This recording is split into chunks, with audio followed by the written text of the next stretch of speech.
I've been using the Samsung Galaxy Tab A9 LTE for a few months, so I thought I'd do a review and lay out some good and bad points to consider when looking into this device.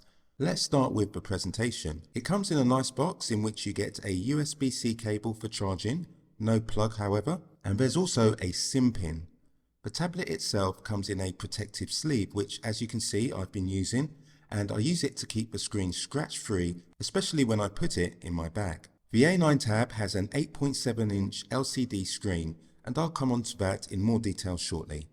Software-wise, I recently upgraded the operating system to One UI 7 and it's been working well. Now the sound the Samsung A9 Tab produces from your games or apps comes out of its dual speakers, which you can see on either end of the tablet. The speakers can deliver 1 watt each, totaling 2 watts. They are quite loud for what they are, particularly in the mids and the high end. The bass, however, is lacking, but not an overall surprise considering the wattage of the speakers and the size of the device. And if you want to listen more discreetly, you can plug in some wired headphones into the 3.5mm headphone jack at the bottom, or connect headphones via its Bluetooth 5.3 connection. The A9 Tab I have is the 64GB storage version with 4GB of RAM. I mostly stream video and play a couple of games, so the storage has been sufficient for my needs.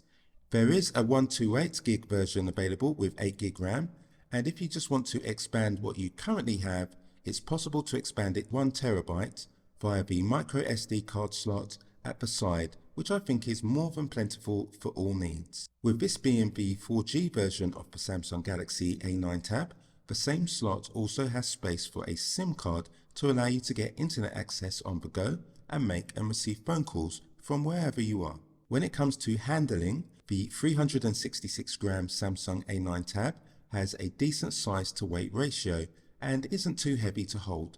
Some may find it okay for single hand use, but if it's too big, a pop socket or a stand can allow you to use it in more comfort. Now, about the build quality of the Samsung A9 Tab. The back feels solid and has Samsung written on it. The back is mostly aluminium with a little plastic trim at the top and bottom, and the side buttons feel solid and secure. Dare I say, it feels premium.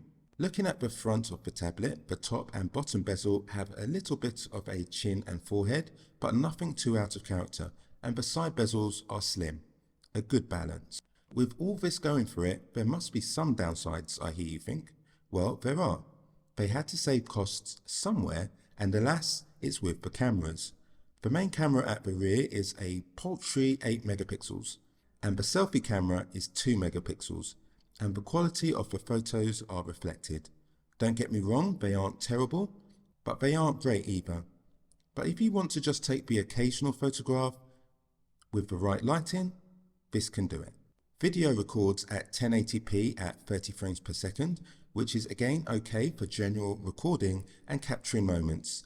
Just don't expect to be filming the next Hollywood blockbuster on it. And now let's touch on the screen, which, let's face it, is the most important thing as that's what I stare into when I'm using it.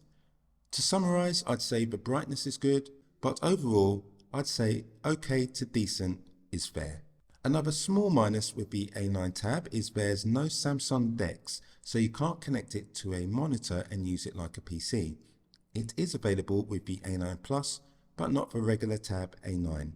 Lastly, a few words on the battery. It stands up well. I've watched lots of videos and played games for several hours without needing to charge. One thing I noticed with the Samsung A9 Tab is that it's a bit slow charging. It takes around 2.5 hours. The maximum input it can take is 15 watts via the USB-C cable, and there's no wireless charging available for this device. But once I knew that it was a slow charger, I simply factored that in time-wise before charging. The Samsung Galaxy A9 Tab is what it is. It's an entry-level tablet giving a good level of all-round performance while not overly excelling. It only really lacks on the camera, and perhaps the screen is a stride or two behind the times. But it is a great size for portability and streaming video. It has a good battery life and has a premium feel at a surprisingly good cost. The one area it does excel in is value. I'm happy I got this device and have no regrets. I see this being used as a primary tablet, a secondary, or one the kids can use and you wouldn't feel too bad if something happened to it.